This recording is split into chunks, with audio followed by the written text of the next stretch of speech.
Hello, hello, hello. Oh, oh, microphone's over my shoulder. All right, one more time.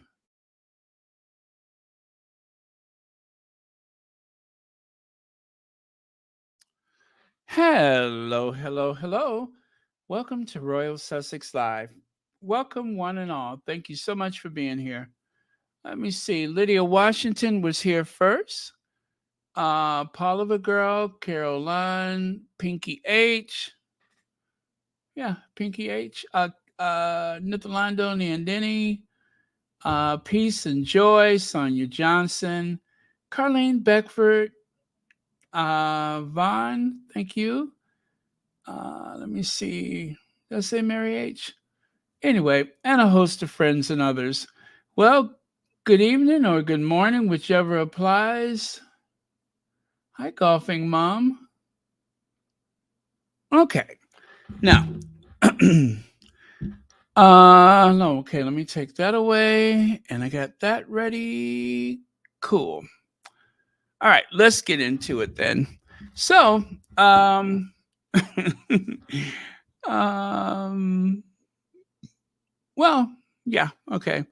You might see it, you may not see it, but I was having a little fun with that one. You can see our faves. Um, Even though people did not know it, Harry did go to the coronation, and also most people don't know this, but Megan was there also. Did you notice that the two of them are on the balcony? They're looking a bit casual, but they are standing very close to the king and queen consort, or the king and queen cohort. Hello, ciao, Rafaela. Thank you so much for being here. Yeah, I just kind of hid that up there. But anyway, let's keep moving, shall we? Okay, so I don't know how true this is. I have not seen it anyplace else. GB News will be shutting down on July 5th. How will you celebrate? Oh, I don't know. I could think of a few ways. But yeah, that's what they say. Now, I tried to find something else about that somewhere, and I just didn't see anything. Um, but that's what they say. They say GB News is about to bite the dust. So if you know anything better than I do, please let me know. I mean, one could only hope. They deserve to go. They really do deserve to go.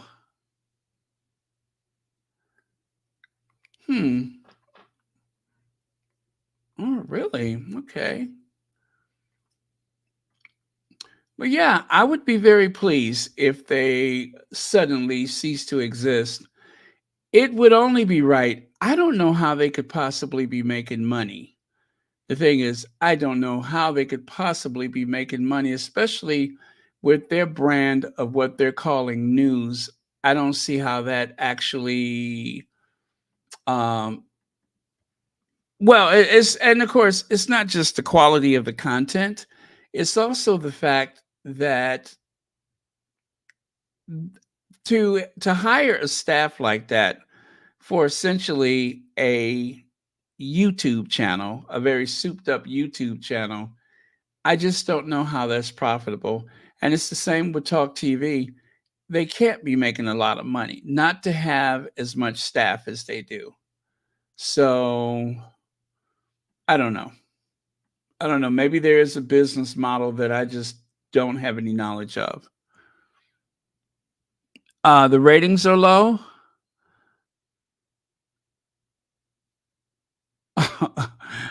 Patricia Ann Franklin says, please let us pray. Please, please, please. Yeah, I didn't see anything else. I just saw this one announcement, and that was it. Let me see. Let me try something else. GBN News. Okay.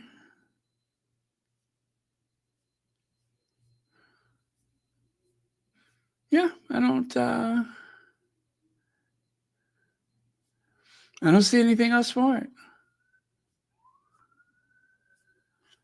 GB News. GB News right wing, GB News presenter. Viewing figures.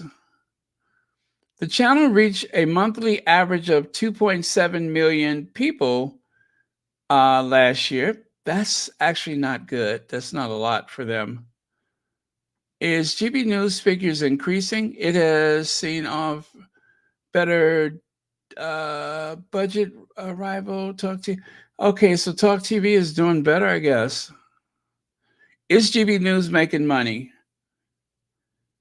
Losses since launch of loss of 76 million pounds. I don't know how accurate that is, but that's what it says here.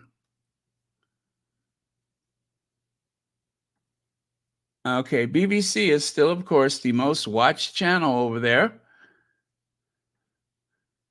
Okay, again, I'm seeing some big losses.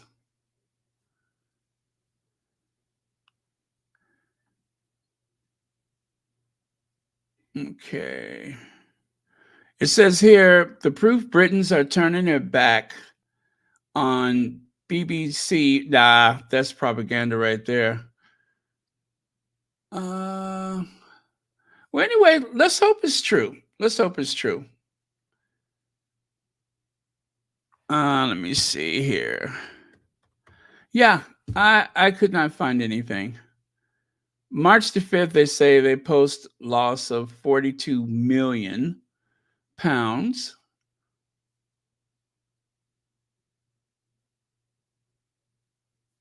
But nothing about them closing. So maybe someone's just trying to start something by saying that. I see that they're losing a heck of a lot of money, but I don't see anything about them closing down. And why July the 5th?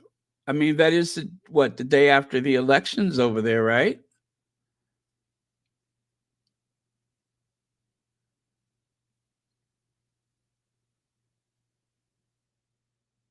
Wow. It says here in January of 2024, let's see. However, it has now been revealed GB News averages about 33,000 viewers that day, which is significantly lower than. Oh,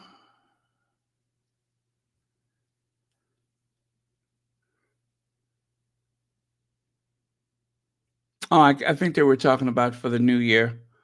Yeah, well, people are busy on the new year. So that doesn't say a lot about it. But yeah, anyway, let's hope it's true. Let's just hope it's true.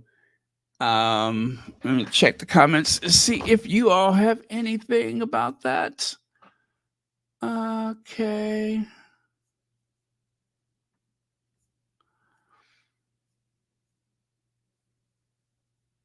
Okay, ratings are low. Paretta, hi, thank you for being here.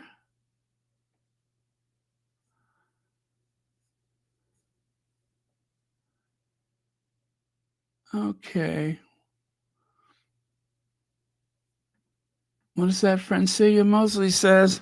Also, rumors that the channel is starting to get pushback against the constant Harry and Meghan hate. You know, they really should. That you could, at any given time, if you happen to switch to GB News and there's this barrage of hate for just two people in the world, no matter what else is going on, that does not really endear people. And they seem to have built their platform based on the vitriol and hostility against two people, two people that seem to have been cast as the villain in every situation, even things that have nothing to do with them, and they try to cast them as the villain. So if that is indeed the case, then they need to they need to shut it down. They really do need to shut it down. I don't know how this is not illegal, the way that they have targeted two people. And you would think that there would be like a greater outcry amongst royalists because they are members of the royal family. And as I say so often, imagine someone who has watched Harry grow up, whether they're in the service of the royal family. Well, well, listen to me. Whether they're media people that are in service of the royal family or whether they are courtiers or whomever, you've watched this person grow up, right? And yet you can switch your hate on and off on any given member of that family, like someone's asking you the time of day. That is never ever going to seem normal to me. Young people that I've watched grow up, I tend to feel very protective. My instincts is to protect. I don't know a situation where I could ever feel hostile towards someone that I've seen running around in diapers or nappies. I don't know if I could ever do that because they're always going to be a kid to me. I don't care whose kid they are, they're a kid to me. And I feel that instinct to protect, not to um, attack, even if it's verbally or whatever. I don't know how they reconcile that. I don't know how they do that. You've had a conversation with Diana, maybe on a few occasions or whatever, and you see this kid running around, and for whatever reason, I don't know there would ever be a justification. Now you are one of the people on television every week, um, saying the worst possible things, making up stuff, and that's what they do for a living. Says a lot about the media. Okay.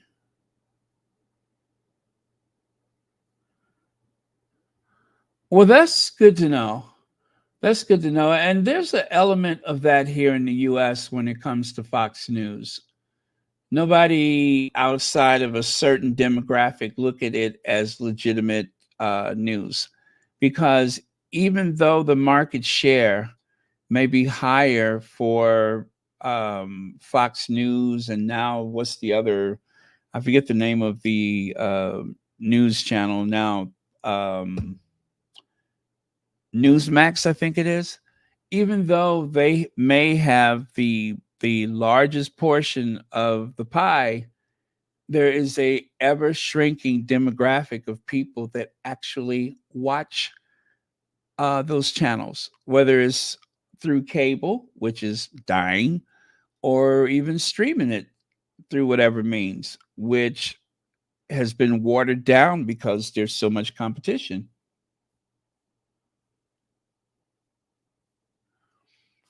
As Harry said, it doesn't matter how much you appease them, they will still stab you in the back. Wow, Naomi Maria, I don't remember him saying that, but it sounds truthful to me. Sounds like something that has happened and continues to happen.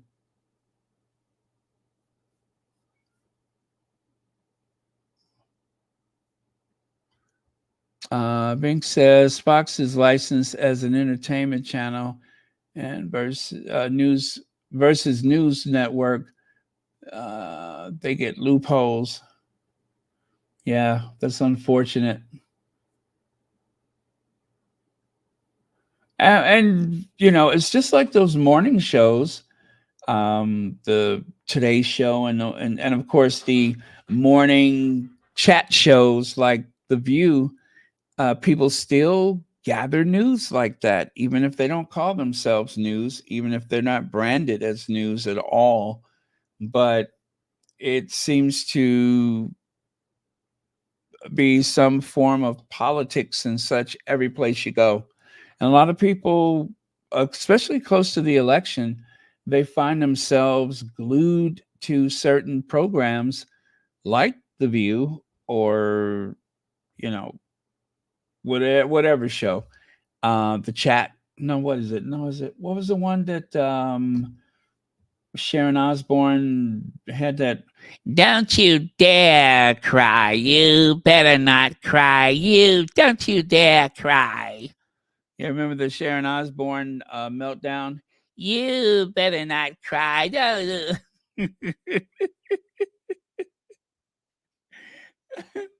Don't you dare. You better not cry.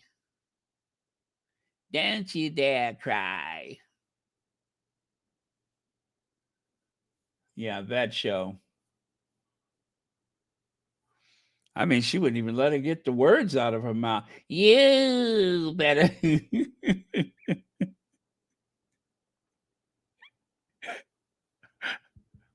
She wouldn't even let her get the words out of her mouth. I'm like, at least let her. You better not cry. I'm like, what is wrong with this person? Oh, well. So, one good thing, if they take GB News off, I don't have to see any more of these thumbnails because it's something about these thumbnails that will haunt your dreams, don't you think? This is the most haunting image. I don't know if they do this on purpose. I don't know if there's someone who doesn't like her and they will wait until they can find the worst possible expression and then it's just like that'll do.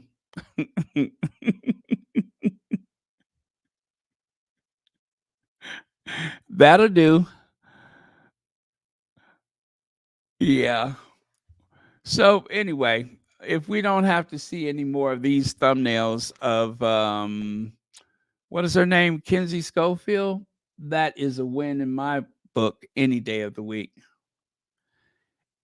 But the unfortunate thing I realized is that even though we won't see any more of this like startled face person on GB News, I realized that she'll just pop up someplace else.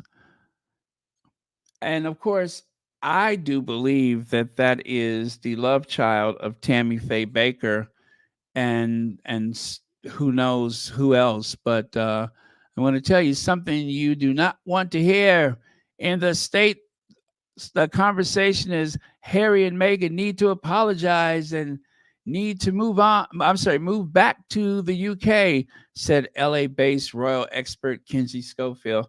I mean, this wacky stuff that she was saying, this is the reason why she's in so much demand, is because she is there to tell their base of viewers, whoever their base is, whoever their loyal viewers are, they pretend like she's got some kind of inside track in everything to do with Harry and Meghan.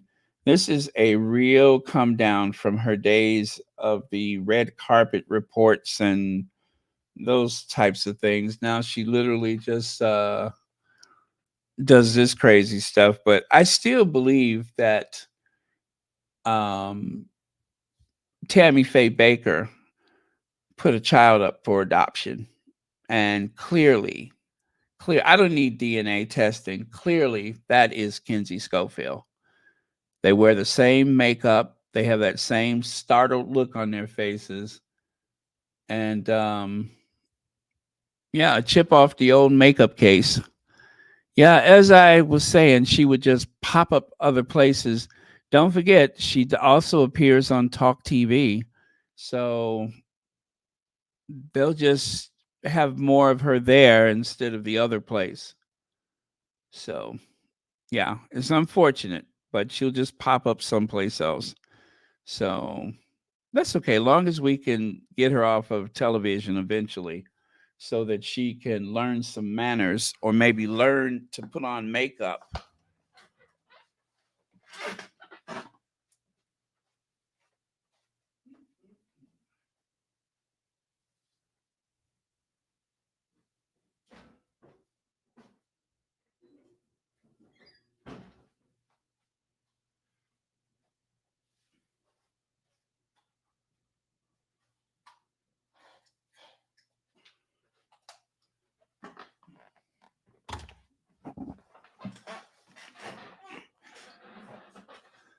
I don't know when I'm going to put the new chair together. I just realized that I still have the new chair and I haven't put it together so that I can retire this chair that has been crying for the past, I don't know, year. Um, but I need to do that because I have a what do you call it? I have a I could, you know, what do you call it? The warranty. I have the warranty on the other chair and I should put it together before the warranty runs out, right? Right. So I think I'll do that. That'll be my project this weekend is put together the new chair. I literally have like a lamp on top of it like it's an end table. I'm using the other chair as an end table. It's still in the box, but I'm going to put it together this weekend, I think. Okay. What is that? You need a jackhammer to remove that Tammy's makeup.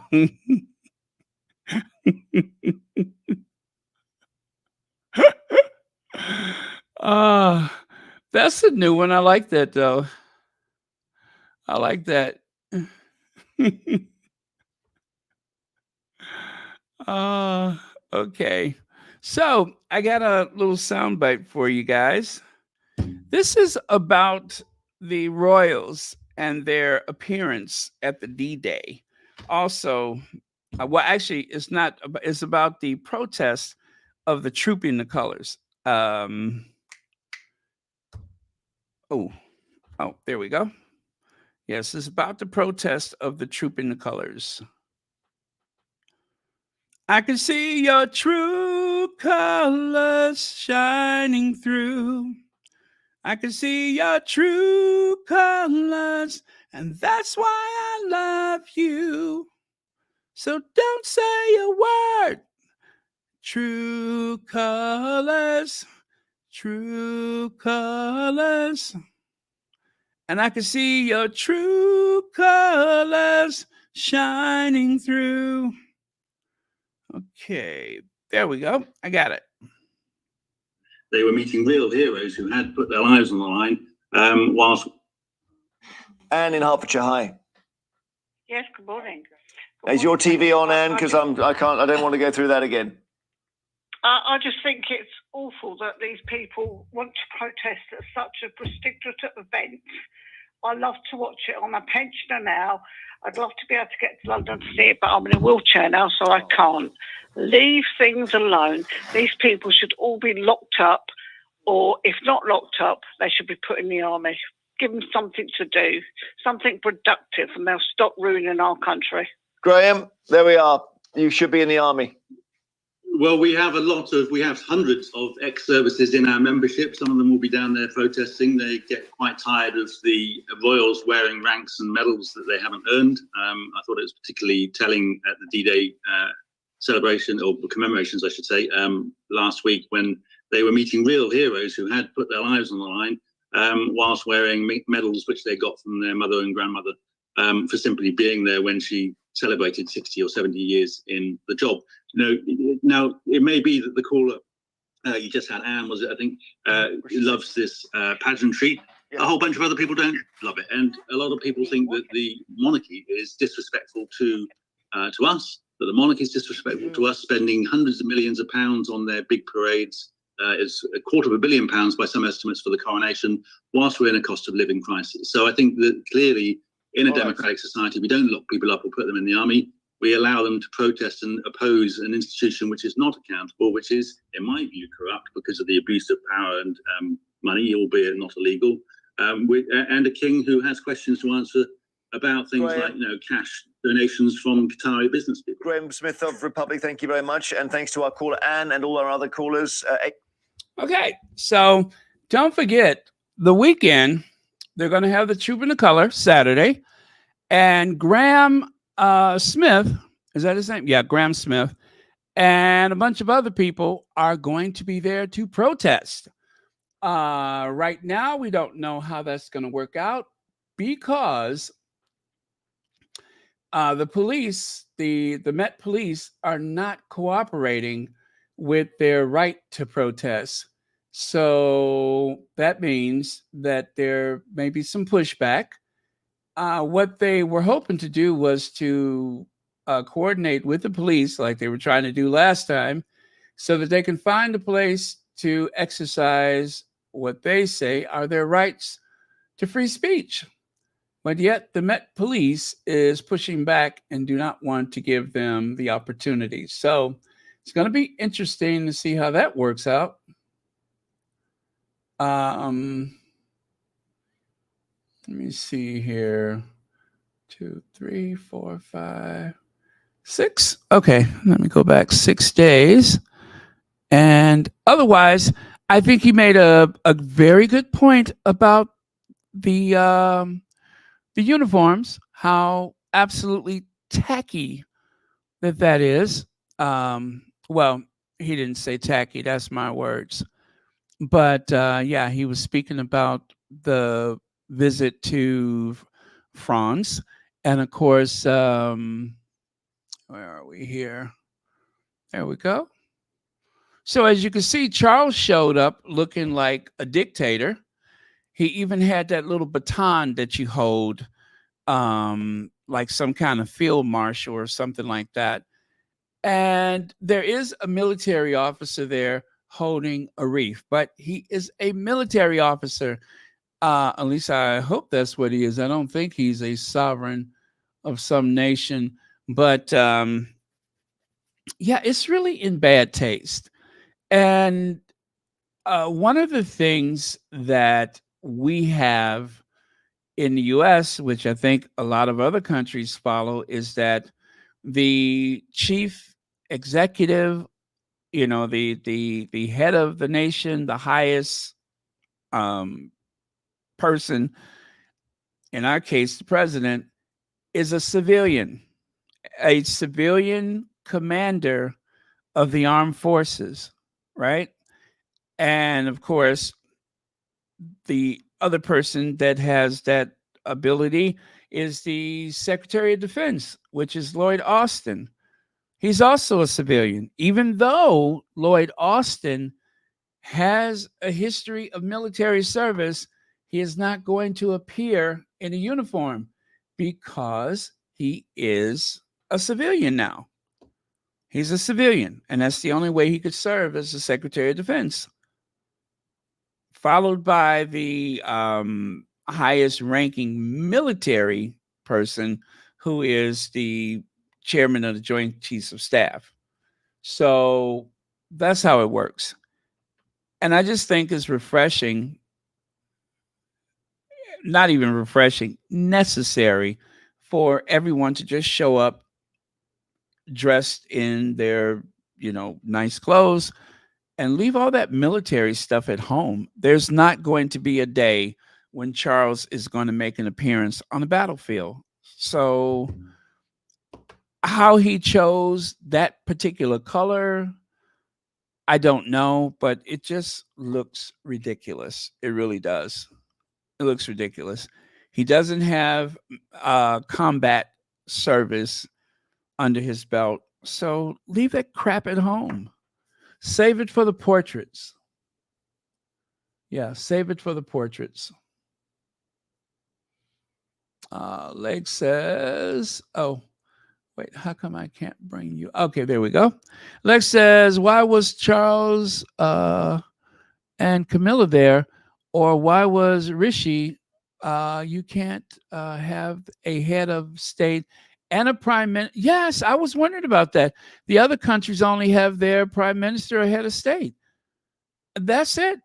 I mean, they also invited other people to join their entourage or their, what do you call it, their delegation. But to actually lay the wreath, Charles does not have a wreath. And to be fair, Macron doesn't have one either. But I do believe that the military officer, I don't know who that guy is on the right side there, but it just seems redundant to have Rishi and Charles there at the same time. And I've been wondering about Margaret Thatcher, who I didn't really care for her politics, but it seemed like Margaret Thatcher was more apt to put the Queen in her place. If you know what I mean, she would show the Queen deference out of respect, but she did not shirk away from her duty, from her service as the prime minister. So yeah, they pull this double act quite often. Do you remember when Biden and the first lady went to Cornwall, and Jill Biden had the misfortune of being paired up with Kate, the okay, I'm just going to say Kate, with Kate, but the Queen was there, Charles was there, Camilla was there, and Kate was there. And then eventually, whoever was the prime minister at that time and the Queen, they were all in the head of state photo, I believe. But I just think that's rather confusing. They really should just have one or the other, not both. I don't know. But yeah, it is kind of tacky. Thank you so much for the super chat, and thank you for being here. Okay.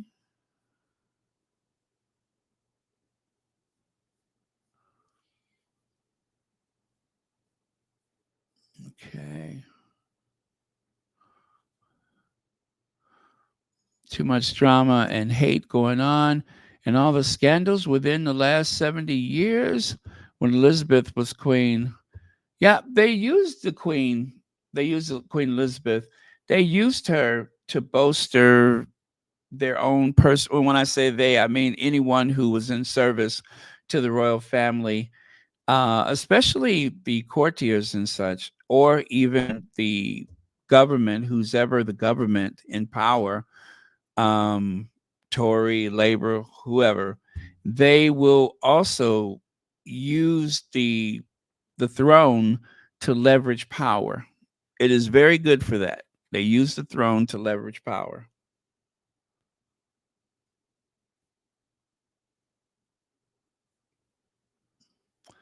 Oh, I'm sorry. I need to get back over here. So, should be some drama this weekend. Now, I'm going to go through these kind of quick. I'm not going to spend a whole lot of time on it because it's basically old news. But Muriel, who is amazing at finding things that I didn't even know exist, like this one here, because royalists seem to have a very short memory. Sophie and Edward's daughter was called Royal Test Tube Baby. I never heard that before. Lady C once claimed that both Queen Elizabeth and Princess Margaret were born through artificial because the Queen Mother didn't do intimacy. That's the first I've heard that. That is the first time that I've heard that.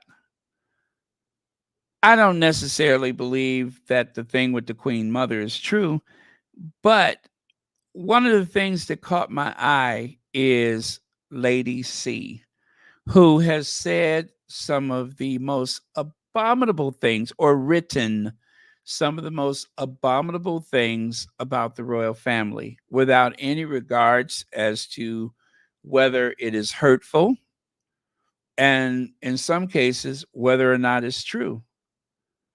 My point being that if you think that she's been awful with the Sussexes, that gossipy old hen has been equally, or rooster, depends on how you feel. And also, it depends on the lighting. With Lady C, depending on the lighting, you can get a rooster or a hen. It just depends on the lighting. But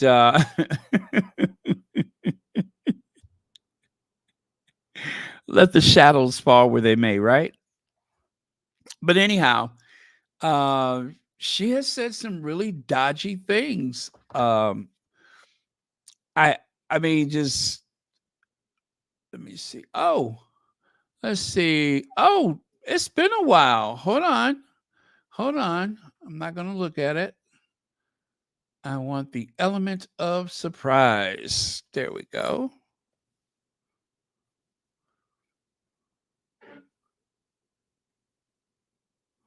Okay.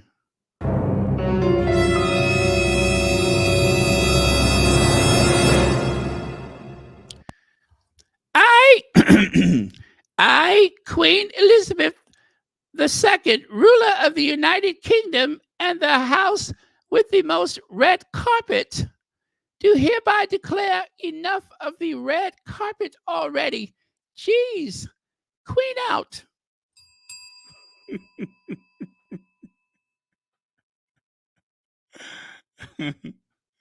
Well, thank you, Your Majesty, and thank you, Sean, for your incredible ability to uh, be a medium between the the mortal world and the great beyond, whether it's up or down.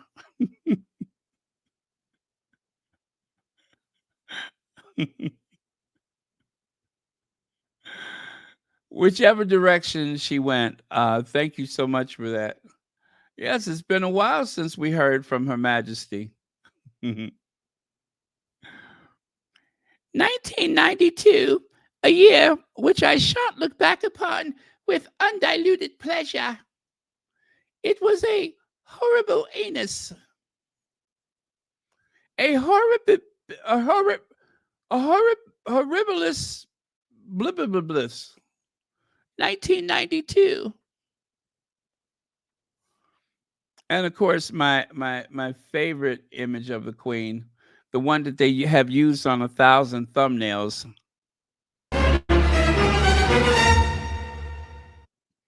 I've often wondered what this occasion was, but she was not pleased with someone.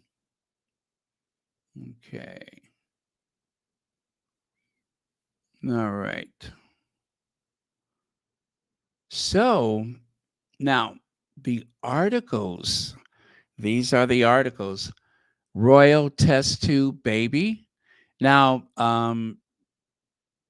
I didn't see like the entire article, but Prince Edward and his wife Sophie, the Countess of Wessex, have begun IVF treatment in the last ditch attempt to start a family. It was reported yesterday. And of course, over here, let me see, that was the Morning Herald. Over here, this is the Times of London. Says Sophie has had IVF treatment in quest for baby. She is about to embark on a third attempt. Gosh, that's a lot of intimate details. But she is about to embark on her third attempt, which, like the others, will be carried out under the supervision of Marcus Setchell, the royal genealogist and a specialist in infertility. That is quite a resume. You're a genealogist and you also are a specialist in infertility? The Countess of Wessex, who is 38 in January, has spoken publicly of her desire to become a mother in December 2001. And she suffered the ectopic pregnancy, a potentially fatal condition where the embryo grows outside of the womb. Now, this is all news to me. I never heard any of this stuff before. Um, but let me check these other two before I make my comment about that. Okay. Now, as far as Sophie is concerned, Sophie and Edward, listen, I don't have anything against them too. Well, Sophie, I do because I didn't like the way she was trying to stare Megan down on a couple of occasions. For that, I will never forgive her for playing the bully, trying to be the one all hard and tough for the entire family when she ain't even supposed to be there. Especially after she tried to sell access to the royal family and a few other offenses, especially talking trash about the royal family. All of that stuff seems to have been forgotten. I haven't forgotten. But here's the but. There's a but coming out of my mouth. Do you want to hear what that but is? Here comes the but. For the past few years, there has been this constant attack by the derangers, the trolls, the derangers, insisting that the Sussex children do not exist, saying that the Sussex children, their birth was never witnessed in any way, and they need to sign an affidavit to prove that, and all that nonsense, right? Until this happens or that happens, the children should not be in the line of succession, right? There's been all of that talk. Where was that type of talk where the other children were concerned? Because I would think having a child like this would be enough to cause a constitutional crisis in the line of succession. Now, I'm going to say personally, I don't think it should. There's good science to prove things if that ever comes about. But the point is, they have all this fire and brimstone about the Sussex children. But I would think that something of this nature would also come into question, right? Because it's not the old fashioned way. Again, I don't really care. I'm just saying, as a matter of fact, that you would think that they would be equally outraged since they're such purists about how children are, born and to whom they were born and so on and so forth. Um, then why isn't this a problem? I don't ever remember seeing any images of the Countess of Wessex, pregnant. I don't know whether they exist or not. I'm just saying I don't recall ever seeing any, ever. Now that may be because of her risk that she was bedridden for most of the time. I really don't care. But what I do care about is the inconsistency, is that they have so much question here and there about the status of the Sussex children, but yet you'll never hear them say anything of the sort, ever.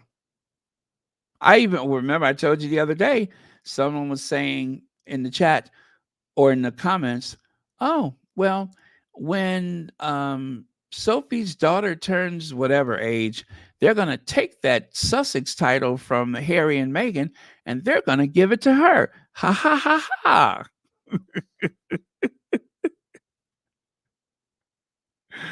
And if I hadn't blocked that person, I would have definitely asked them, did you take your meds today?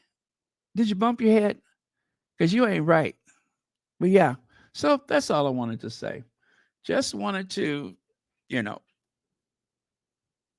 mention that it's interesting hypocrisy. That's what this is. It's hypocrisy. Oh, really? Yes, absolutely. And then, of course, there was that one reporter who even said, after they caused, which I will always believe that they caused the loss of the unborn child of the Sussexes, I will always believe that the media and the royal family is responsible for that. I hold them responsible for that. One of the reporters said, oh, well, looks like Meghan has learned how dangerous these geriatric pregnancies can be. I don't know if there ever is a good time to go after someone when they are in the most vulnerable state that any human could be in. I don't know if that's ever a good time for that. So, what happened happened, and I feel as though certain people are responsible for it.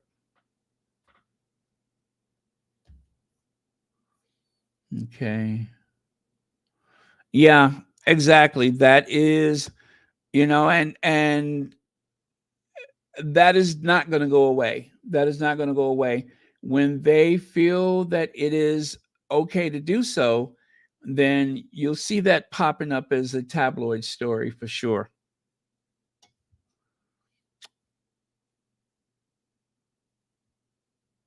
Uh,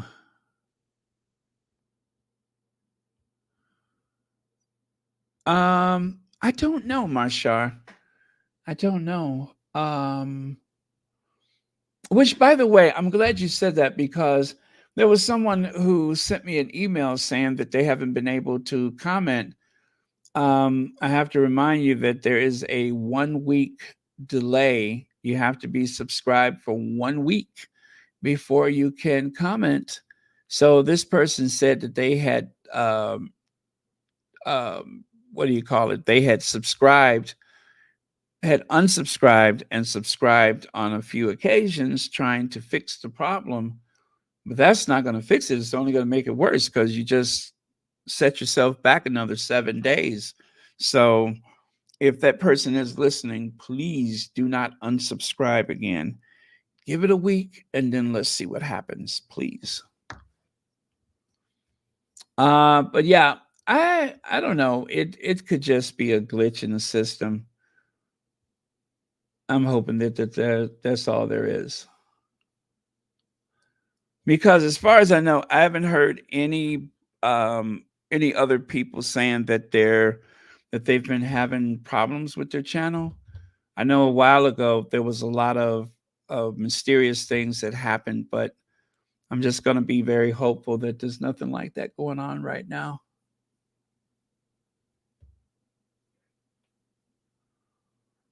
Uh, yeah, Tony, I've heard that before too.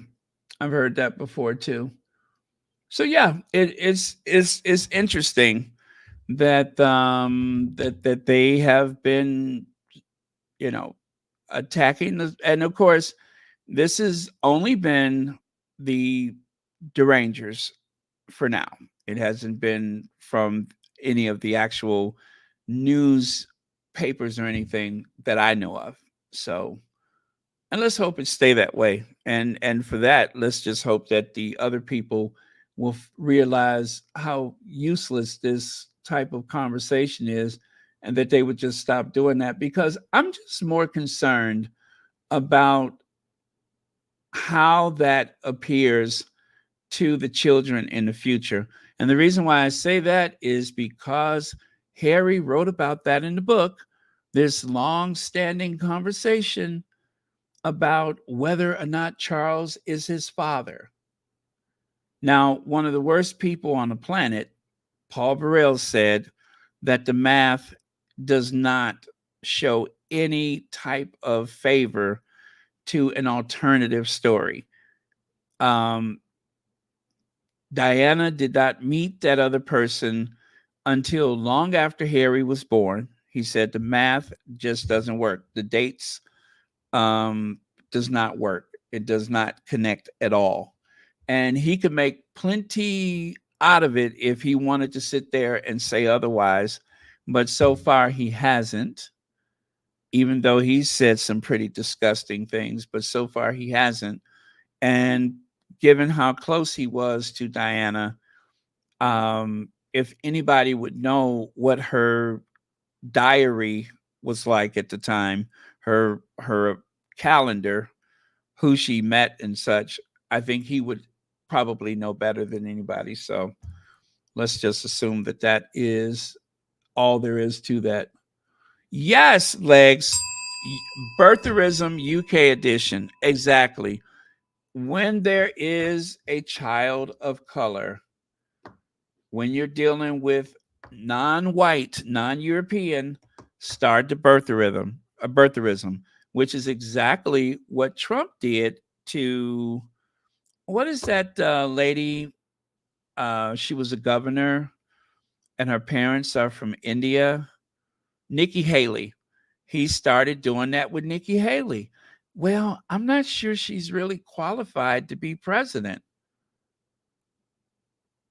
Meaning, of course, because her parents were foreign born, that she's not. Oh, he said, I don't know if she's actually eligible, which is a dog whistle code language for she's not white. Now, under the United States Constitution, American born or any foreign territory. So, John McCain was born in Panama when Panama was under control of the United States. So he was not excluded from being president. He just never won. And if your parents are in the military and you're born on a military base or born overseas because your parents are serving overseas, then you are not considered unqualified to be president. But otherwise, traditionally and officially, according to the Constitution, I don't know if they've amended those other things, but American born, over 35 years of age, you are eligible to be president. You can run for president. Just those two things, American born and over 35 years of age. That's it. Not 45, 35. Yeah, thank you, Legs. But that's what it is. It's birtherism. And he was trying to set up the scenario in people's minds that if Nikki Haley had ever got too close, then Trump would have turned up the heat by repeating, oh, she's not eligible. Her parents were born in India. And they say that she was born in India. That's exactly what he would do. He would start the birtherism because she's not white, that she was actually born over there and that her parents managed to sneak her across the border. That is the type of language that Trump will use.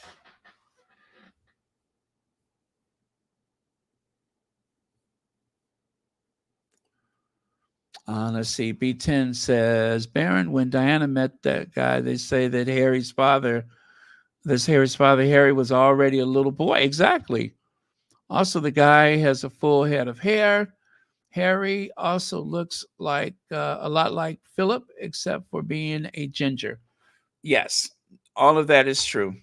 I've seen those side by sides of Harry and Philip.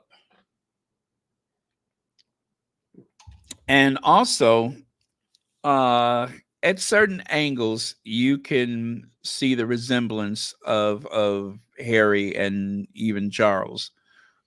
Although I don't think that even William bears any strong resemblance to Charles.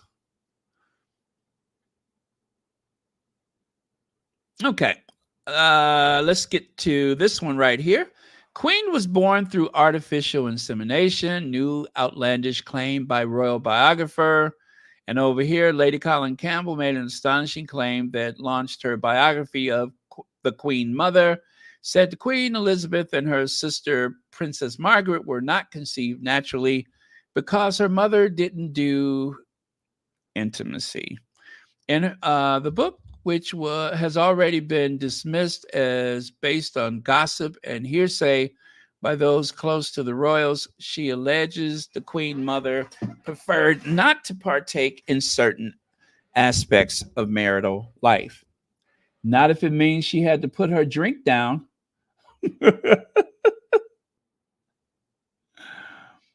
Not if she has to put that drink down. Certainly not.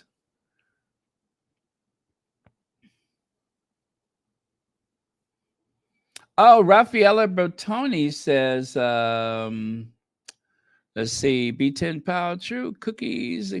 Well, I'm glad you said cookies because that was the Queen Mother's nickname, Cookie.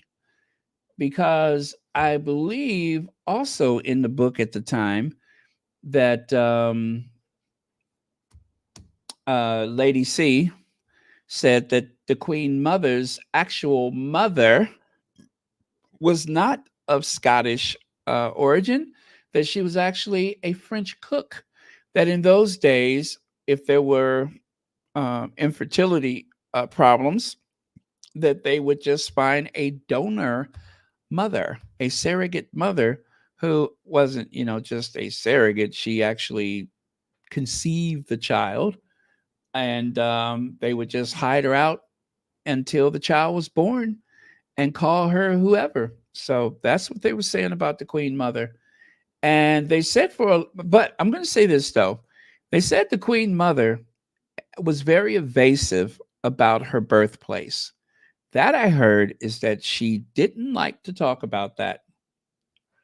The Queen Mother did not like to speak of her birthplace.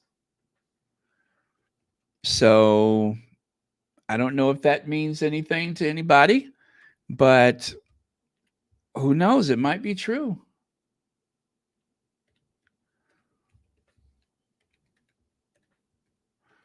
There's no way we'll ever find out.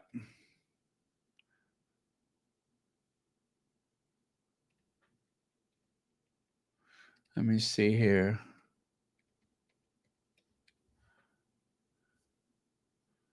Did the Queen Mother actually buy? Oh, no, I'm not looking for that.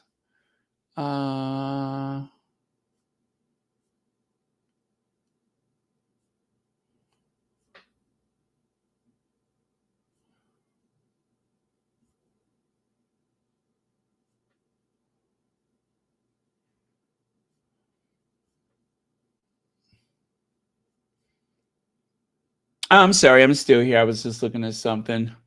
I just wanted to see if I could find anything for that.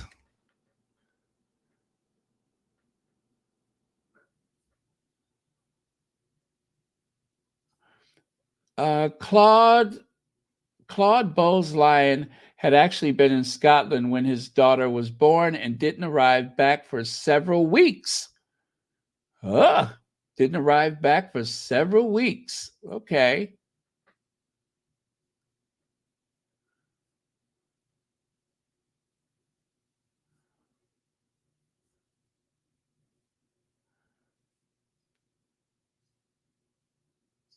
Okay. Queen Mother was born Elizabeth Angela. Queen Mother's parents were not royalty, but okay, I'm not looking at that.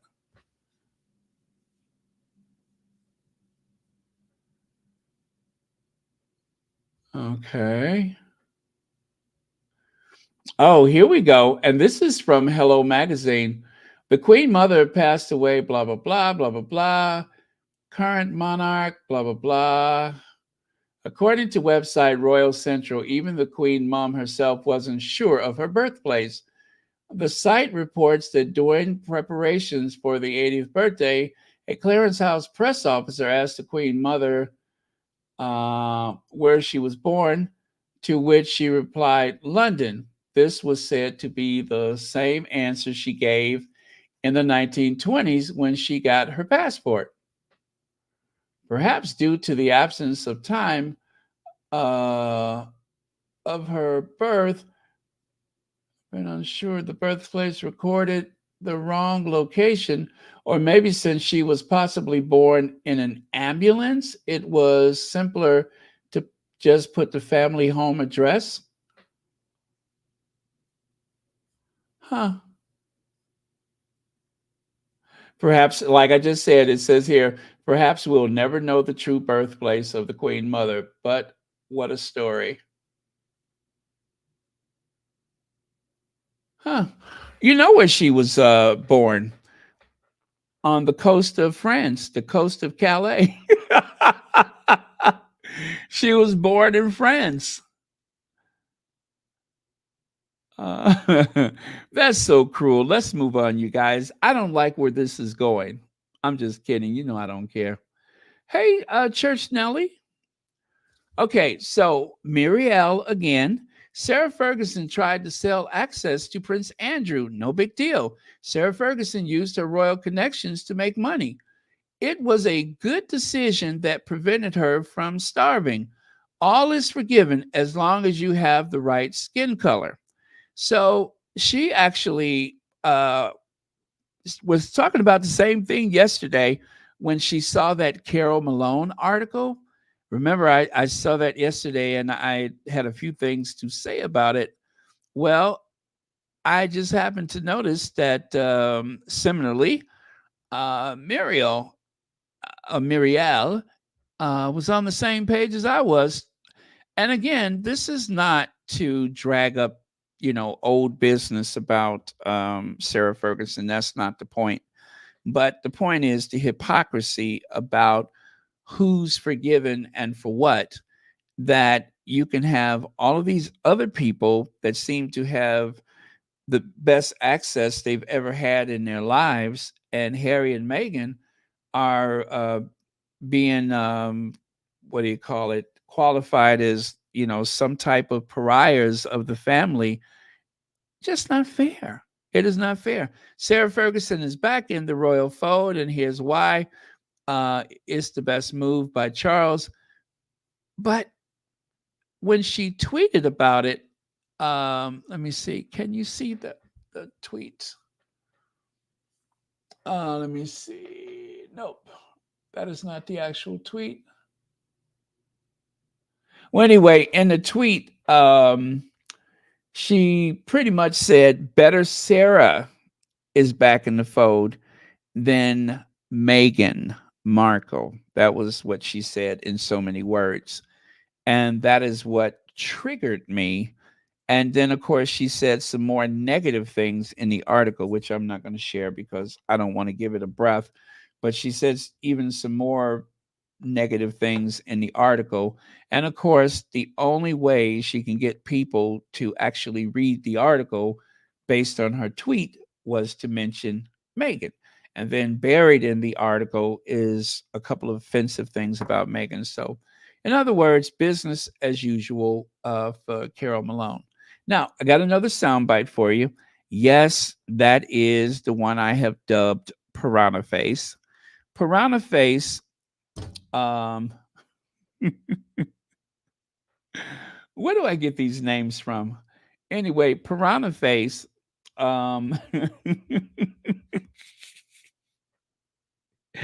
I know what happened. She had made me mad when she said that Connie Bomber.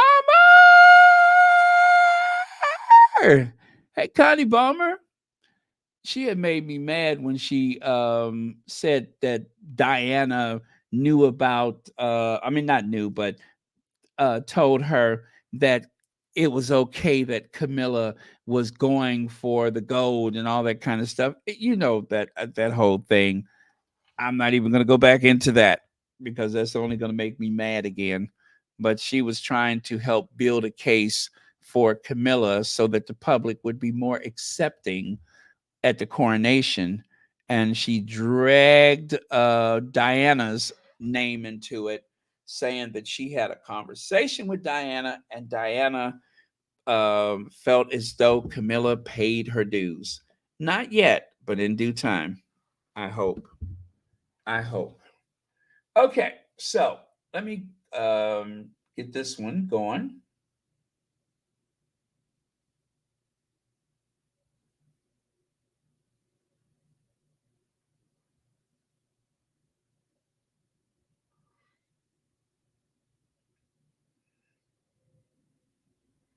Huh.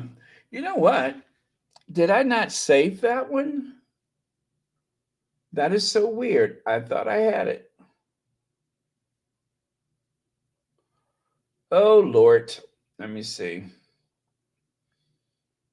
All right, this is going to get weird.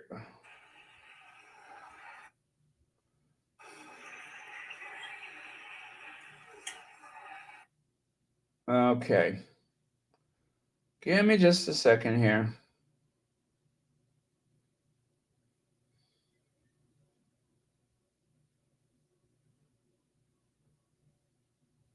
Oh, God, I cannot stand this guy.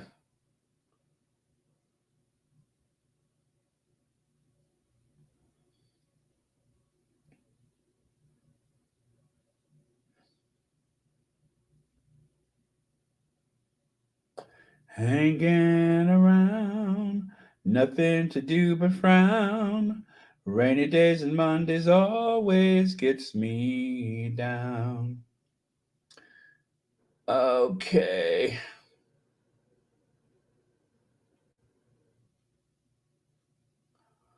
How do I not have that one? Oh, I think I know what I did with it. I think I know what I did with it. I think, okay. Let me see. Nope, not that.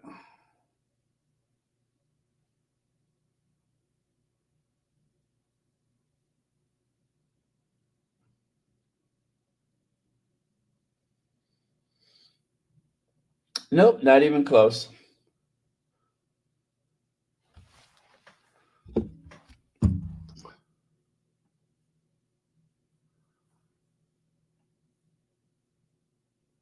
Uh,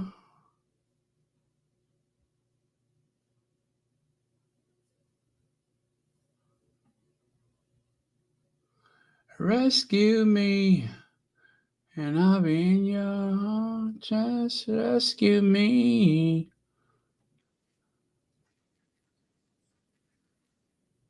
Nope, not that. Almost got it, you guys. Bear with me for just another moment.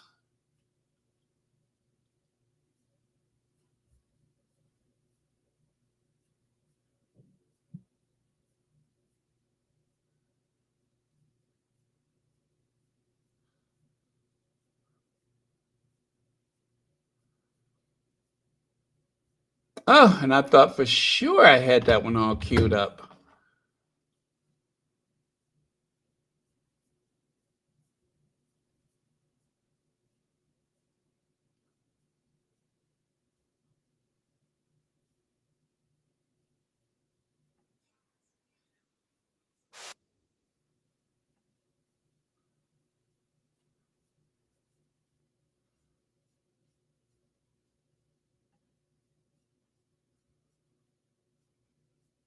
Huh, I don't see it.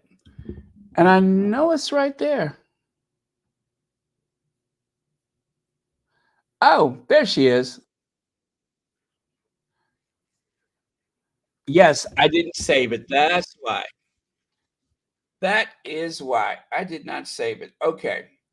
Disaster averted coming up. On the balcony. We don't expect him.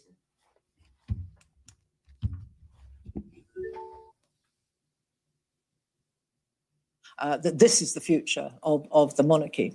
Of course, then we had Harry there. Now they are further reduced with Harry not being there. We assume that the Princess of Wales, Catherine, will not be there, though that has not been ruled out specifically by the palace. Could be an opportunity for her to step forward for 5 minutes, but I am divided about that because it would seem to me to overshadow the day, which is the King's Day. So would she want to do that? I don't know. But I'm sure, well, obviously we'll see William there, presumably the children, and the small number of royals who are now our working royals. That's what it's all about, working royals. It's about showing off the royals are actually, serving duty and actually properly working. But you mentioned there that Prince Harry won't be on the balcony. We don't expect him to be on the balcony. You've seen him on the balcony before. It's such an important family lineup. All the pictures, everybody's happy, they're smiling, their faces up, watching the fly past. Do you in any way miss Harry being on the balcony, or do you think that one day we could see him return with Meghan on the balcony? I can't see Harry returning to that, really, no. And yes, I do miss him. I mean, Harry was the most popular royal, wasn't he, a few years ago? And having watched him grow up and known him just a little bit, he was a wonderful little boy and a charming, jovial adolescent. At least that's what we saw. And he was brilliant for the royal family. He did bring a natural common touch, a relatability that would have been a great asset had he stayed. But as far as Harry's concerned, though, I mean, I hope, and I don't pray, but if I did pray, I would pray that he has a happy life now and all that he wanted, the freedom he craved, and he did crave that freedom. The wife he loves, the children he adores, the family life and that model of domestic bliss that he didn't have in his own adolescence. And I wish him all the best. 100%. Another royal who was popular at one. This is. Can you believe it? Can you believe it? Now, this is the second time in about a week that one of the old school royal rota, royal reporters, authors, whatever. This is the second time that I've gotten something like that where they wished him happiness. They even pretend like they were happy for him. I mean, it's just amazing how they can turn it off and turn it on at whim.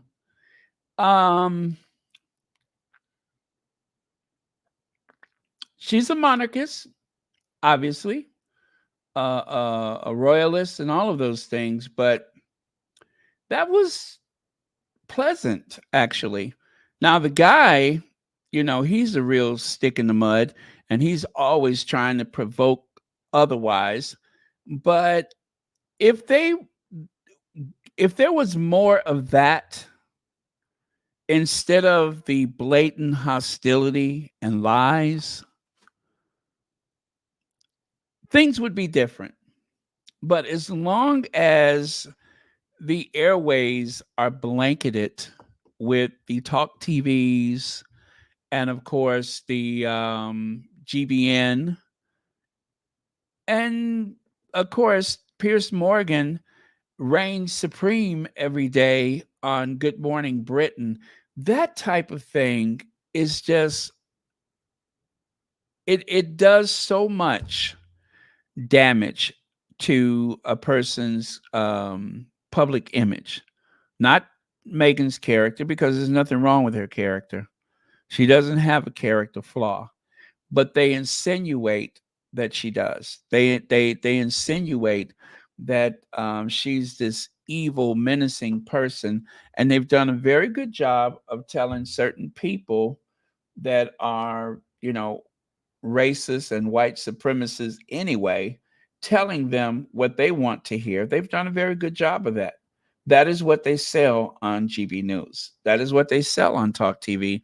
And then, of course, this ratty show, same thing, because there is money in that. They're not getting big ratings, but they're getting a constant flow of revenue, especially as they chop up the videos. They get this constant flow of revenue from I guess, a core group of hateful people every single day. But the majority of people that stumble onto these types of channels, they know better. But the thing is, because of the way the algorithm works, most people that are either strongly for or strongly against the Sussexes, they will be the only people that ever see this. Most people will not. The algorithm is very certain. And if you just look at the numbers, yeah, the numbers most days are much better than Royal Sussex, but not much better than Tisha Tells, which is telling, especially if the Sussexes are not really appearing anywhere. Their numbers take a nosedive, and they could say the worst things that you could possibly say, and it doesn't do anything, because most people that are casually into royal stuff, they tune out if there's not anything going on. I mean, I can see it in my numbers.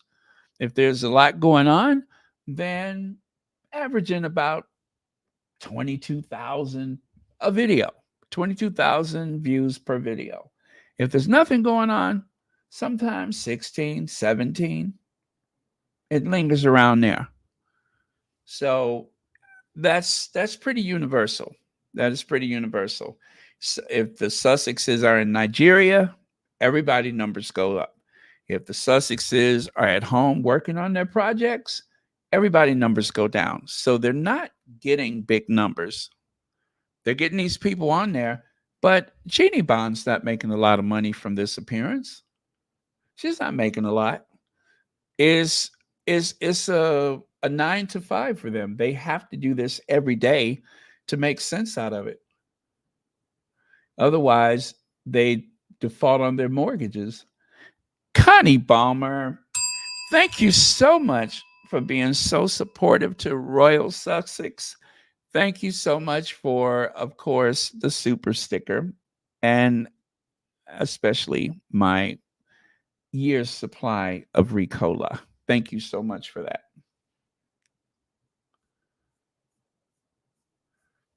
Okay. Let's see. These bored, bleach blonde, bad built, bitter Barbies have nothing to lose. They aren't employable elsewhere. That's true. That's true. And some of them are actually very good journalists. But what they do with their time, it does not do anything for greater society. It absolutely doesn't do much for greater society. Their, uh, I guess, love fest with the royal family, it doesn't feed anyone. It's not finding reasonable, affordable housing for anyone. So, for all the talent that they have as journalists, and some of them are very talented, like I've always said, Robert Jobson, Robert Where's My CPAP Jobson, is a very talented writer, but he uses his talents for cheap money. For cheap money, he sells himself short. They're not doing anything. I would say that, let's say, the presidential press corps. The president of the United States has a press corps. And a lot of those people that's in the press corps, they hate the president of the United States. They're cordial, but they got a job to do and they will do their jobs. Remember, what was her name? Helen Thomas. Remember that old lady that had been a White House correspondent for years and they finally drove her out of the White House? She was the one that, oh God, did she used to sock it to Ronald Reagan? But she did her job. And a lot of the presidents, they had respect for her. They didn't necessarily love everything she said, but she did her job. Imagine if there was someone who actually did that with the royal family. If they really called into question the stuff that they do, it wouldn't cost the taxpayers 350 million pounds a year. That's for sure. They couldn't get away with it.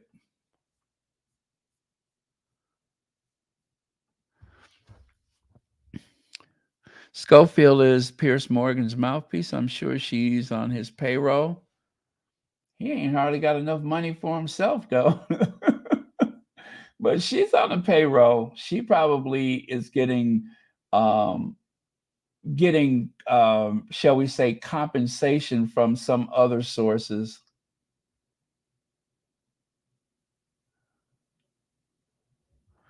LBC, yeah, it does seem like LBC is the only place where you can find like any uh, version of truth, any pushback. Well, good morning to you as well from Liberia. It says Zokoi Farms. Thank you so much for being here. You know, I was looking at some of the places. Let me see. Where is that? Okay. All right. Let me see if I can do this. All right. There is, okay, the most views for Royal Sussex at any given week or even month comes from London, New York, Toronto, Los Angeles, and Chicago, followed by Houston, Kingston, Jamaica. There's a lot of people in Kingston watching Royal Sussex, Atlanta, Georgia, and this is a good one, Paris, France. There's a lot of people watching Royal Sussex in Paris. How about Cape Town, Philadelphia, Birmingham, Miami, Dallas, Baltimore? What is it? Accra, Ghana, and of course Sydney, Australia, Nairobi, Lagos, Charlotte, North Carolina, Melbourne, Australia, Singapore, Pretoria, South Africa, Montreal, Boston. So if you're in any of those places, hey, Milan, yes, Milano, Kuala Lumpur, Bridgetown, San Michel, Barbados. Who's watching from Bridgetown, San Michel? Detroit, Orlando, Florida.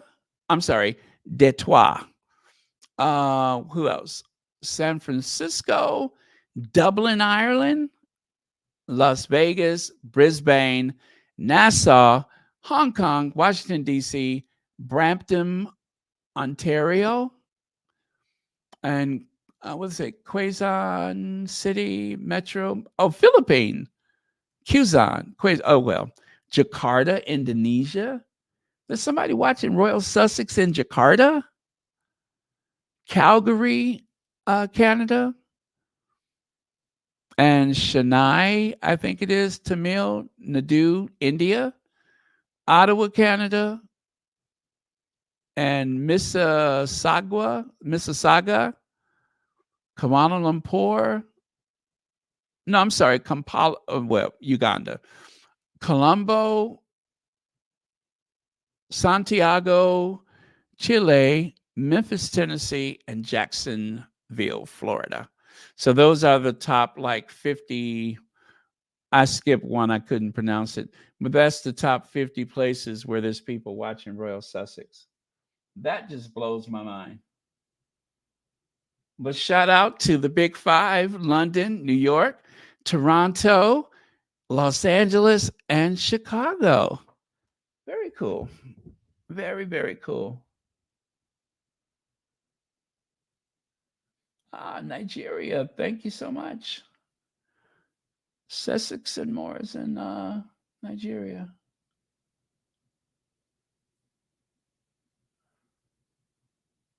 Wow, that is cool. That just blows my mind now. There's more places that are fewer in number, but there's at least a few people here and a few people there. So anyway, this is the balcony 2018.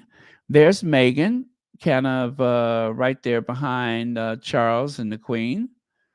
And of course, this was Meghan's first appearance on the balcony. And let me tell you, there was quite a buzz about Meghan being there. And one of the television channels I watched later, they actually were like, oh, she's behind Charles. Yeah. They were hoping that that was the photographers. They were hoping that she was going to be up front. Anyway, as you know, I was there that day. I was kind of to their left side, around that little curve by the Canada gate. That's where I was. I tried desperately to find a picture of myself from that day, and I did find one grainy image, but that was it. Now, there's another shot of Meghan on the balcony. This is the balcony when Queen Elizabeth was celebrating her birthday with Troop in the Color, right? And so I think this came last year. Buckingham Palace balcony lineup in full. And of course, everyone who's gray, those are the people that are no longer welcome to be on the balcony. Now, you could actually put a big question mark over Catherine and over the children, because we don't know if the children are going to be there. In all likelihood, George and William will be there, but there is a possibility that Charlotte, who we haven't seen since Christmas, and Louis, that we haven't seen since Christmas, there's a good chance they won't be there. Can't be for certain. But we'll see how it goes. We'll see how it goes. And of course, you guys, there is a possibility that Kitty, they might try to surprise everyone. They said if she feels up to it, If she feels strong enough, she will come out and wave, or someone posing as Kitty will come out and wave. That would be striking. Yeah, that would be striking. Now, this was Trooping the Colors last year. Charles has completely gutted the event. I mean, look at that. Look at the contrast. That is Queen Elizabeth, Charles, with his slim down monarchy. It was so bad. If you look through that archway, I don't know who those people are. I'm thinking that one of those people may actually be Thomas Kingston, the one who has been deleted by whatever means. One of those people may actually be Thomas Kingston. I can't be for sure. But that right there, how is it that the public is paying more than ever before for the royal family, and this is all they have up there? You know, I guess the idea is to subliminally plant in people's heads that it's the slim down monarchy, therefore it doesn't cost as much. It costs more. It costs more than ever. How is that a bargain? It'll be curious to see if Beatrice and Eugenie make an appearance. Listen, I ain't got no skin in the game. I don't have a dog in the fight, but that looks pretty po. That looks very po.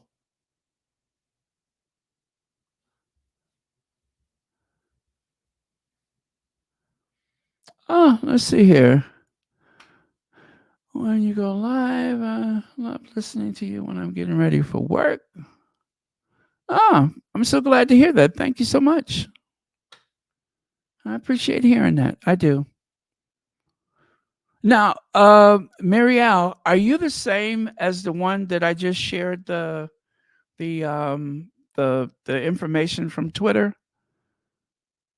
I wasn't sure about that, but let me know.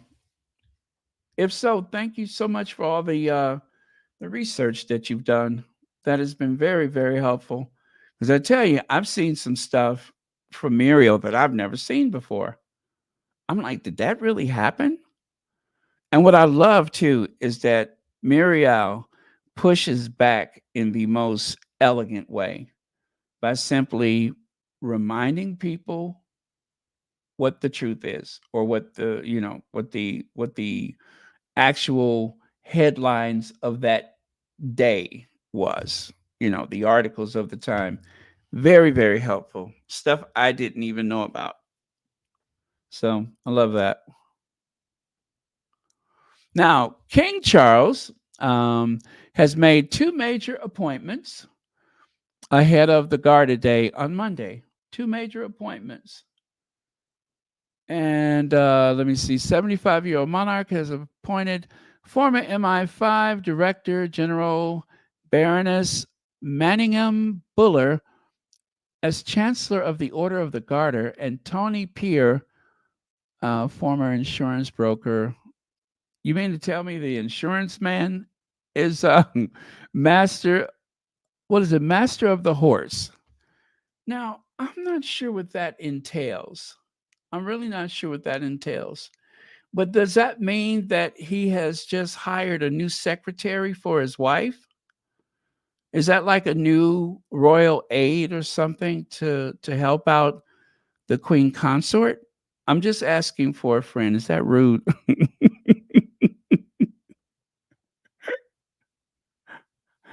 I'm just asking for a friend. Does that in any way mean that the queen consort is about to get some much needed help? Because anybody who looks at her can tell she needs some help.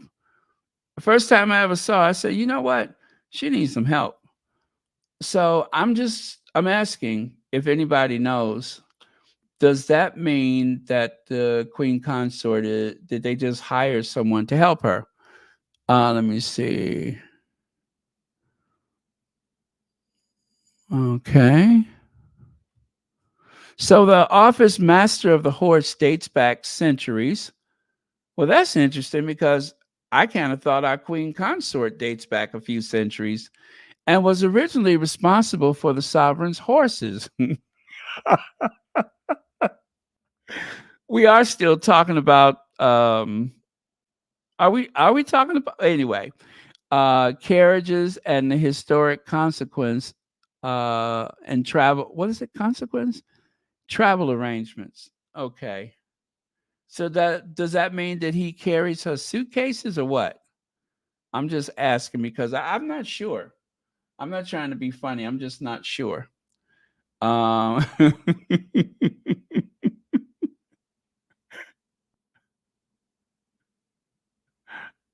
huh.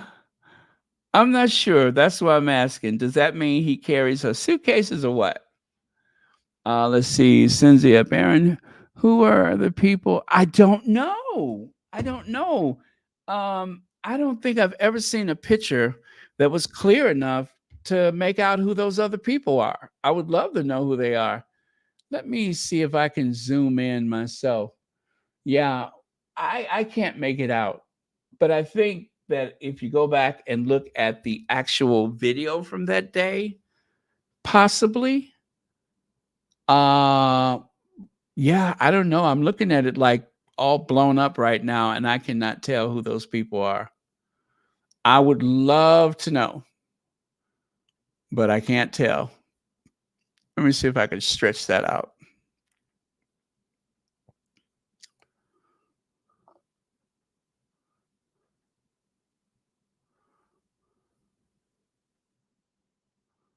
Let me see. But I see one of the people is kind of tall. That's why I'm thinking that the lady in the, let me go back to that for a second. Oh, by the way, thank you for the super chat. I'm going to go back and see if, yeah, we're not going to be able to make that out though. It's too grainy.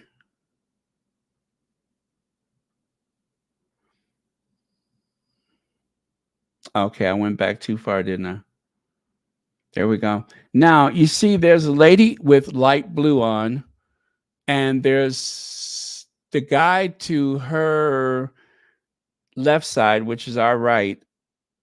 I'm thinking that that may be Thomas Kingston. I don't know. Because he seemed like he's a little, well, I don't know. Maybe he's not taller than the other guys. I don't know. I would be so curious to find out. Tell you what, I'm going to let that be my homework. I'm going to see if I can find out who those people are because I am extremely nosy. And I'd like to know.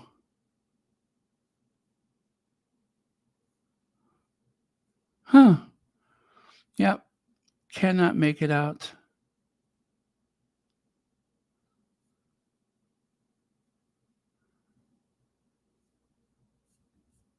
Of course, if there's anybody who's free right now who can look up the year and see if they can make it out, but I don't know. I don't know if anybody will be able to figure it out, to be honest with you. The Middletons? Nah. You know, but I'm pretty sure that no, I don't think so. Because, well, you know what? It may be. It may be. Does any of them look drunk? Because if there's one that's inebriated, I'm pretty sure who that one is. But does anybody look drunk like they're about to come over that railing? Because if one of them is inebriated, then for sure that could be the air hostess.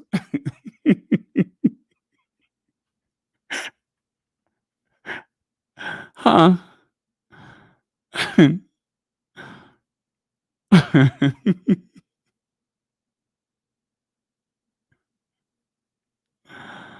Oh, let me see here.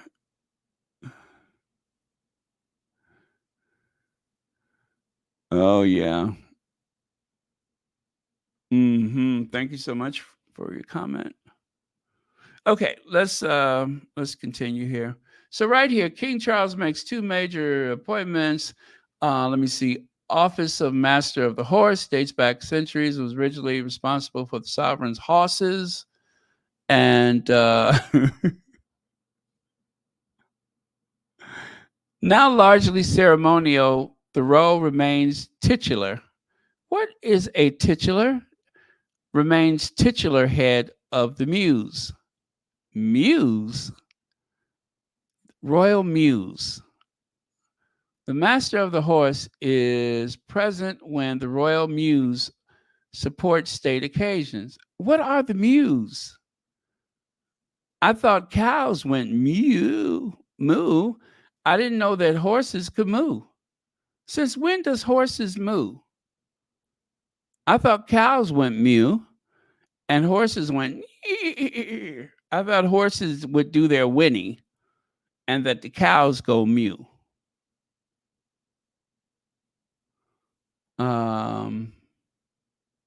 Now, does that look like somebody who could mew?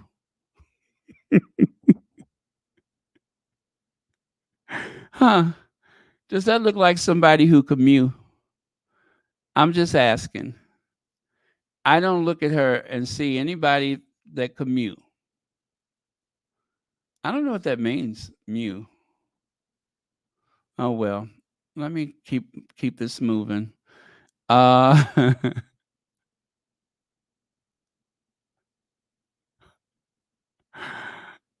Okay. Queen Camilla wears striking navy dress as she threatens to steal patron from king. The queen enjoyed visiting the Garden Museum so much today that is that must be a typo. That she joked about stealing the patronage from the king. Yeah, she. That's a screenshot. She. So, okay. When I saw the headline, you guys, oh, that's what titular means. Okay. I'm not sure. I see. I didn't know what titular meant. I thought it might have been something naughty. So I'm just like, I hope I don't see anybody's titular today. You know what I'm saying? It's a little late in the day for me to be seeing somebody's titular. So thank you for clearing that up. Titular. That's my new favorite word, titular. You know, it sounds so naughty. Yeah. You show me your titular, I'll show you mine.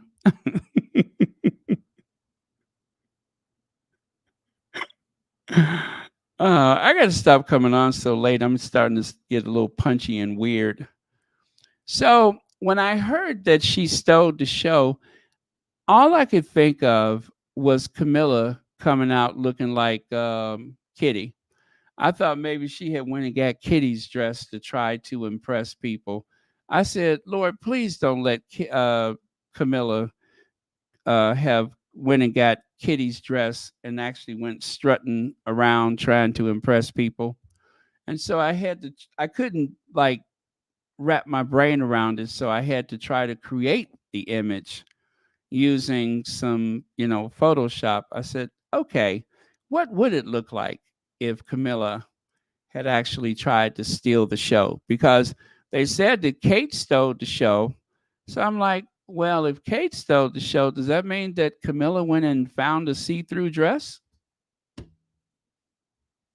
I wonder. The thing is, you cannot unsee this. When you close your eyes and try to sleep, she'll be there. When you open your eyes, she'll still be there, titular and all. You're going to see everything, titular and all. You're welcome.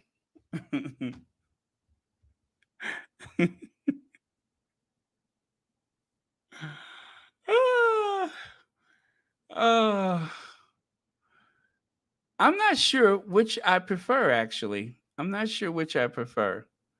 The bleach blonde, bad built butch body or the brunette.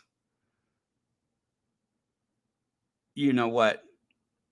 It's hard to say.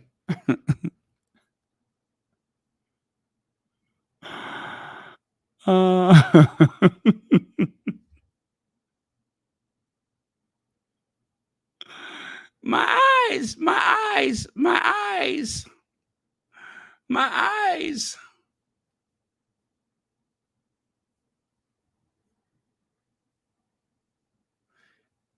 Queen Camilla wears striking navy dress as she threatens to steal patronage from king.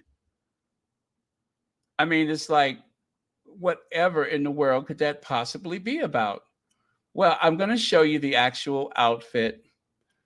Since you didn't ask, I'm going to show you anyway. Let me see if I can find it.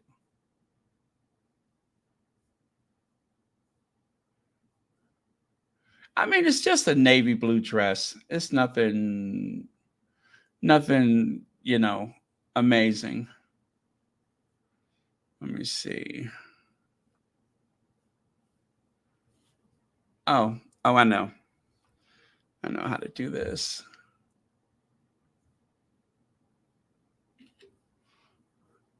Well, see, this is what happened when, since they don't have Kate to make a fuss over, they have to pretend like Camilla is all that. You know what I mean? Kate is not around, so they have to pretend like Camilla is all that. Which is interesting because I thought it took a lot of work to try to pretend like Kate was all that. But either way, give me just a second. I'll show you the dress. Just for the sake of curiosity. I'll show it to you. Okay, hold your titular. Here it comes. Yeah, that is the striking dress. Now, what is so amazing about that? I don't know.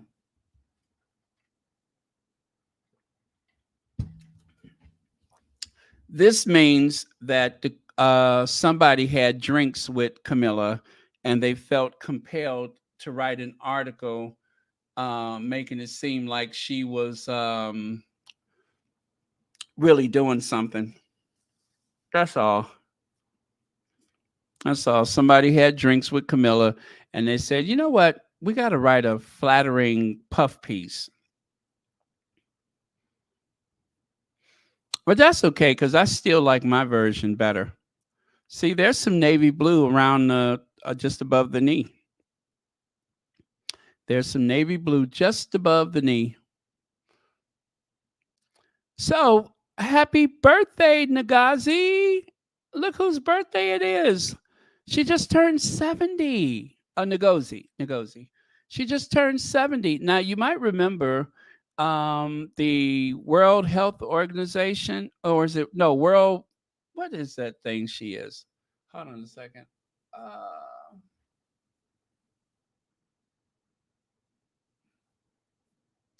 Oh, here it is right here. Ngozi Okonjo Iweala. She is Director General of the World Trade Organization. There you go. She is the first woman of African descent, I believe, to have that position. She was born on the 13th of June, 1954, and is Nigerian-American economist who has been serving as the Director General of the World Trade Organization since March 2021. She is the first woman and the first African to lead the World Trade Organization as Director General. She was previously on the boards of the Dannon Standard Chartered Bank, Mines, Mandela Institute for Development Studies, Carnegie Endowment for International Peace, that is, Georgetown Institute for Women, Peace and Security, One Campaign, Global Alliance for Vaccines and Immunization, Rockefeller Foundation, what else? Results for Development, African Risk Capacity, and Earthshot Prize. She also previously sat on the Twitter board of directors and stepped down in February in connection with her appointment as Director General of the World Trade Organization. Sh served the Brookings Institute as non-resident distinguished fellow with the African Growth Initiative in their Global Economy and Development Program. In other words, she's done a lot. She is a high achiever. She is a commissioner of the Emiratus and co-chair of Global Commission on the Economy and Climate at the World Bank. She had a 25-year career as development economist, rising to become managing director for operations from 2007 to 2011. First Nigerian woman to serve 2 terms as finance minister in Nigeria, initially under President, what's his name? And then under Goodluck Jonathan. Subsequently, from June 2006 to August 2006, she served as Minister of Foreign Affairs of Nigeria. I mean, she's done a lot. Global Finance Minister of the Year. Talk about a high achiever. My goodness. I feel embarrassed. What have I done? What has anybody done? That is a lot. That is a lot. Let me see. YM George says, when is the last time you saw a horse in a dress? Wouldn't that strike you right in the eye? Well, they said striking. Thank you, YM Droid. Maybe that's what they meant by striking. Let me see here. So, yes, this was from the Nigeria trip. Oh, and by the way, thank you for 16 months membership. Ngozi, Dr. Ngozi Akanjo-Iweala is the Director General of the World Trade Organization, situated in Geneva, Switzerland.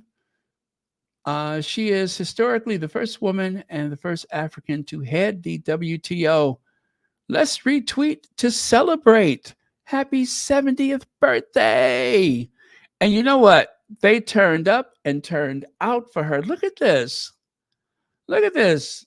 She was serenaded by a saxophone. Also, they had that lovely balloon archway. And look at that. Miss Anniversary. What is it? Anniversary? Huh? And so she wrote, so grateful that so many trade ministers took time out of their busy schedule to send me happy birthday messages. Many thanks to their excellencies, ministers, all of those people she have listed there. And then she tweeted again. I don't normally do personal tweets, but today is an exception. It has been one of the happiest days of my life, my 70th birthday. So much outpouring of love from everywhere.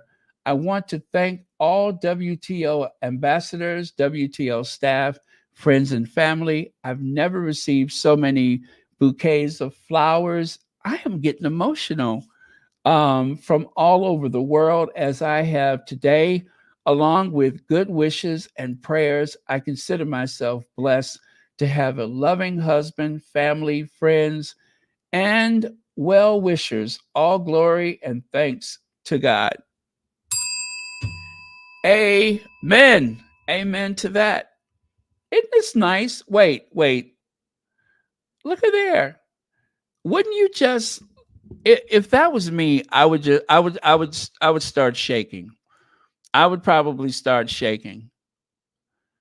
That type of outpouring of love and support, I think I would probably collapse to the ground.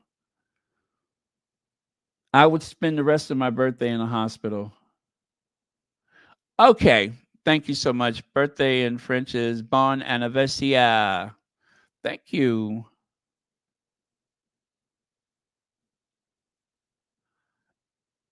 Wow, this is so sweet. Wait, I got one more. How cool is that? How cool is that? I bet she didn't see this coming. There is no way that she saw this coming. No way. When I saw these pictures, I'm telling you, I got goosebumps. I got goosebumps. That I'm so happy. I am so happy for her. Yes, right? Okay, one more, you guys, one more. Oh, look at all the flowers. Look at all the flowers. Can we go through them again? Is that okay? Can we go through them again? Okay, let's start here. Ah, look at that.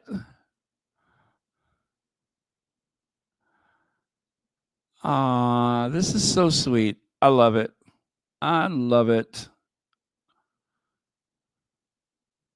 What do you say? What do you say? I would be at a loss for words. That is so beautiful.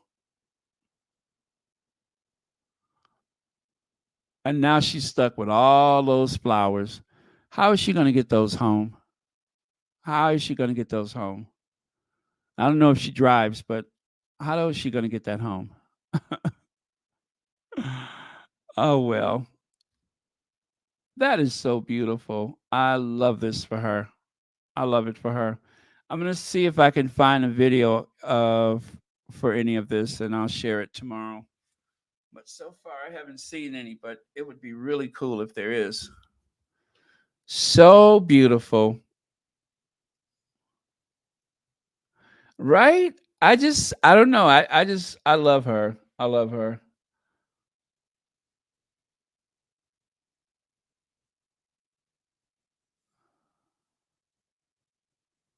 Yeah, what a blessing.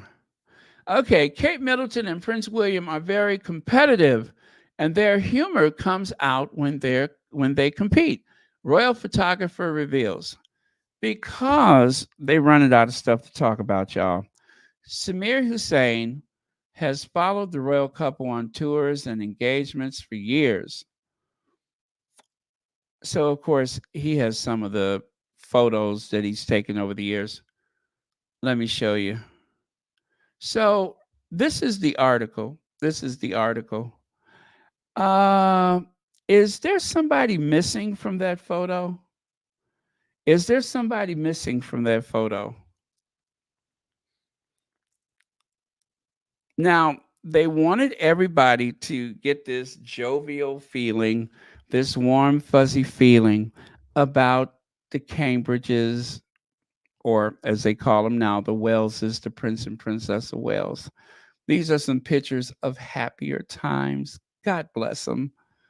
Oh, they were such a cute couple, weren't they? This is back in the old days when they used to get along with each other. Well, anyway, I noticed, what did you say? Yes, the winner is missing, right? The winner is missing. Uh,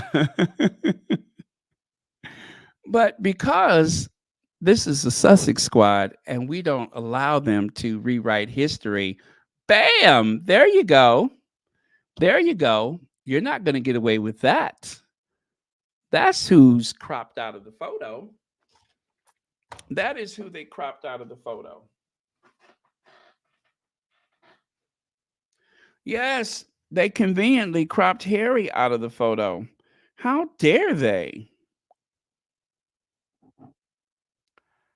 They may be competitive, but there's one member of the family who will beat them every time. And I mean clobber them.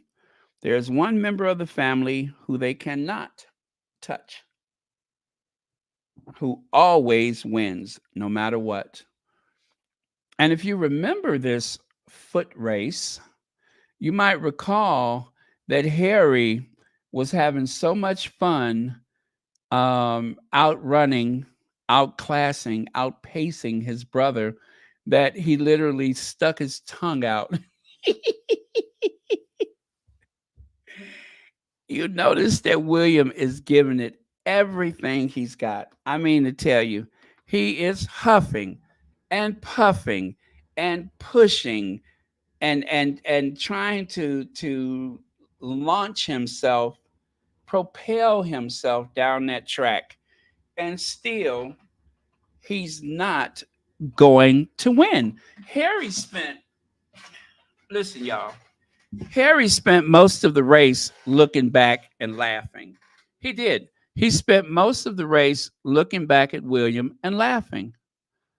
And poor Willie, poor Willie, Po, not poor because he can't afford the R.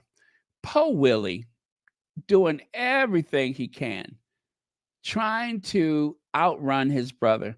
He was running so hard that he started looking like the crime scene, right? He looked like that crime scene. You know how they have a chalk outline? Remember that? I mean, literally, he's all contorted, and Kate ain't much better. How the hell are they running? And Harry's just looking back and laughing. Like, ha ha. And Po Willie, all bent up and contorted, just like the crime scene. A scene, just like a crime scene. He looks like a crime scene. That's what he looks like.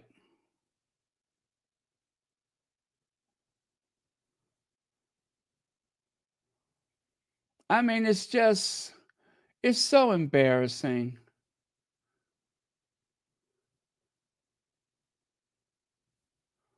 It's so embarrassing.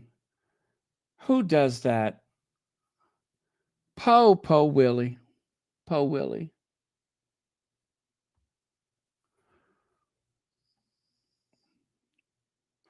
And Harry is almost walking to the finish line.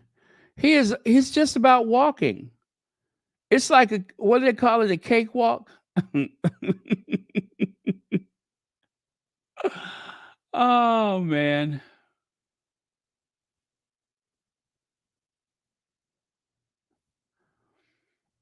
And then of course, when it was all over with, Harry was like laughing and talking with people, and Po William, he done pulled a hamstring, a pulled pork sandwich. Yeah, he was running so hard he done pulled a pulled pork sandwich. Yeah. And given the way William likes to run around at night, you would think you would think that he would be more limber. You know what I'm saying? I would think that William would be more limber than what he is. I mean, considering the things that they say.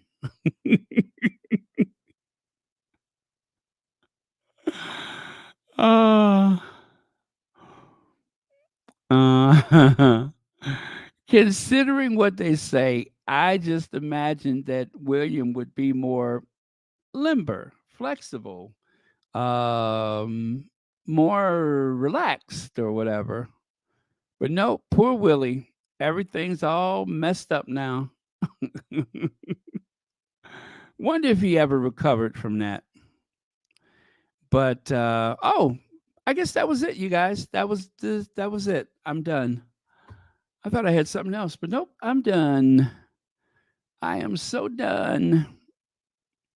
So anyway, look at Po William. Po William trying to outrun his brother. And like a poor marksman, he just keeps missing the target. All right, love you guys. It is super, super late. Let's try to go on a little earlier tomorrow. So, shall we? Okay, good night, everyone. Love you guys. Thank you for watching Royal Sussex. No long goodbye tonight. It's super, super late, or it is the start of some people's day. Again, I do thank you all for being here.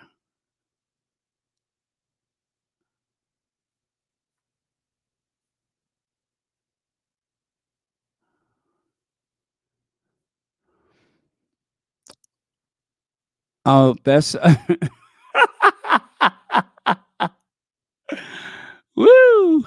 Okay, I will take your word for it. I don't think I ever want to see it up close. Okay, love you guys. Thank you so much. Happy birthday, Ngozi. Happy 70th birthday. And thank you all for your very thoughtful contributions. Also, thank you for whoever got the, what is it, the platinum? Is it the platinum membership? I know someone, I don't remember who it was, but thank you so much for grabbing the platinum membership. That is by far the most expensive of the Royal Sussex memberships.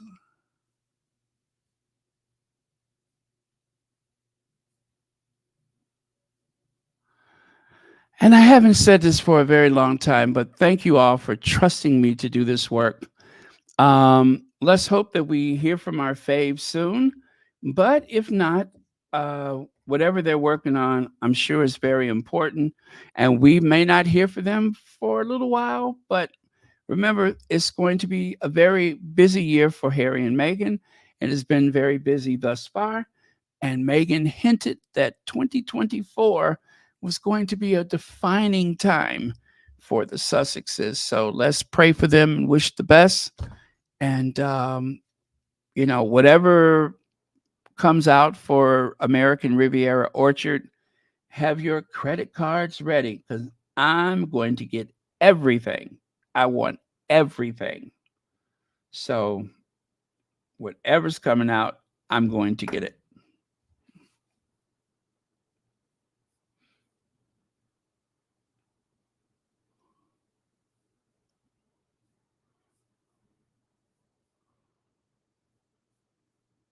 Okay. All right. Good night, you guys. Love you. See you tomorrow. Oh, wait. Why is that up there? Did I just do that?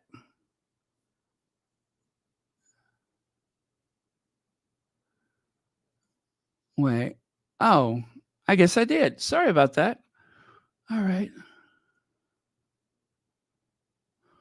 Okay. All right, you guys. I'm gone. See ya.